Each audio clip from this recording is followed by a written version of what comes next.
Reaver on Reaver, an autobiography. Prologue.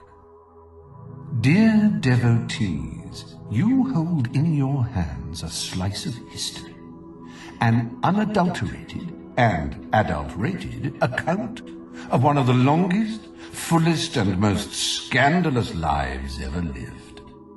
Mine.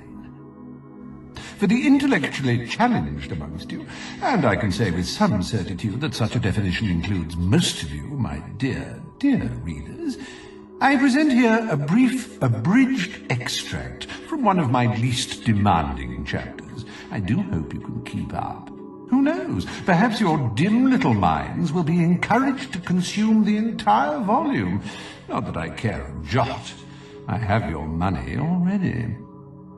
And should you have shoplifted a copy, or, far worse, borrowed one from those appalling institutions known as libraries, be warned that I will find you and perform many of the acts described in Chapter 12 upon your person.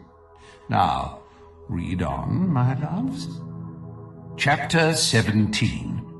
The senile old hag was as good as her word, and I found myself magically transported to the land of Samarkand, thousands of miles from the bloody spire. There my good fortune ended, however, as I soon found that insufferable bore Garth materializing beside me. This so-called scholar turned out to have little to teach me about his homeland, little of interest at least. I had come seeking hot nights, exotic substances, and uninhibited people, and found an excess of the first, a miserly amount of the second, and a definite shortage of the third. Still, my stay was not without its highlights. One particular evening springs to mind, my last one.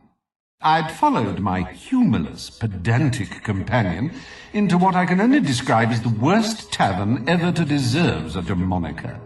Its pitiful cordials and feeble spirits did nothing to improve my mood, and the air was so thick with stodgy conversation one grew constipated merely by listening. It was then that I had the brilliant notion that would simultaneously catapult me out of that humdrum country and put an end to Garth's miserable existence, as well as diverting me for several minutes. I stood up in front of the sober crowd and, well, my darlings, there the extract ends.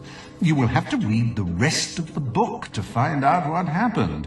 Cliffhangers are such a cheap authorial trick, I know, but one that is not beyond me, as you shall see when you reach the end of chapters 2, 6, 7, and 22. Now, run ahead, you little scamps. Plunge your clammy, thirsty fingers into the pages before you.